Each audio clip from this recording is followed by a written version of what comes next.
Hello दोस्तों। India में election चल रहे हो तो मैंने सोचा कि मैं भी कुछ राय दे दूं अपनी। एक्चुअली प्रॉब्लम यह है कि इंडिया में इलेक्शन चल रहे हैं और हर कोई मोदी, राहुल और केजरीवाल की तरफ जा रहा है, लेकिन एक्चुअली जो मसला है, जो प्रॉब्लम है, उसकी तरफ कोई नहीं जाता है। वैसे तो कहने को कहते हैं कि इंडिया दुनिया की सबसे बड़ी डेमोक्रेसी है, लेकिन इंडिया में ही सबसे ज़्यादा अनडेमोक्रेटिक काम होते हैं। यहाँ पे स्कैम्स होते हैं और जो इन्वॉल्व होते हैं उनका कुछ नहीं किया जाता, उनको ऐसे ही छोड़ा जाता है। और उसके अलावा अगर यहाँ पे कोई मोदी के खिलाफ बोलता है तो उसे कांग्रेसी कहते हैं, पाकिस्तानी कहते हैं, एंटी नेशनल कहते हैं। और अगर कोई राहुल के खिलाफ कहता है तो उसे कहा जाता है कि ये मोदी की पैदावार है, पापट है मोदी का, एंड सो ऑन।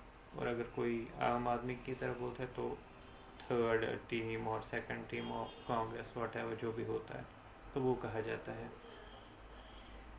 इंडिया के लोगों में पेशेंस नहीं है कि वो दूसरे की बात सुने और उस पर गौर करे कि क्या सच है, फैक्ट्स क्या है।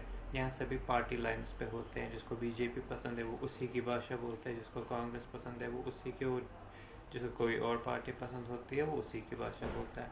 लेकिन एक्चुअली जो प्रॉब्लम होती है उसकी तरफ कोई नहीं जाता।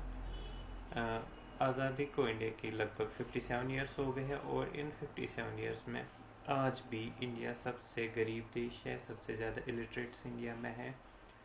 तो अब बात यह है कि 57 ईयर्स में कांग्रेस ने ज़्यादा रूल किया, सही बात है, और बीजेपी भी है और दूसरे लोगों ने भी रूल किया, लेकिन किसी ने भी इसकी तरफ कोई ध्यान नहीं दिया कि पॉलिटिक्स ख़त्म कैसे की जाए। सब ने अपने मज़े लिए और चले गए। तो सोच समझ के वोट देना चाहिए कि कौन हमारे प्रॉब्लम सॉल्व करे और कौन सीरियस है इस सब में, जो हमारे मुल्क, हमारे देश की तरक्की के लिए सच में काम करेगा, ना कि सिर्फ इलेक्शन के टाइम दिस एंड दैट बोलेगा और फिर गायब हो जाएगा। तो हमें परफॉर्मेंस देखनी चाहिए और लॉयल्टी देखनी चाहिए कि कौन सा मिनिस्टर, कौन सा एमएलए, कौन सा कंट्री कितना लॉयल है अपनी कंट्री की तरफ, और कौन गरीबों के बारे में सोचता है। इट्स नॉट लाइक कि हमें कोई कैपिटलिस्ट चुनना है और उसको वोट देना है और फिर बताना है कि ही इज़ गुड।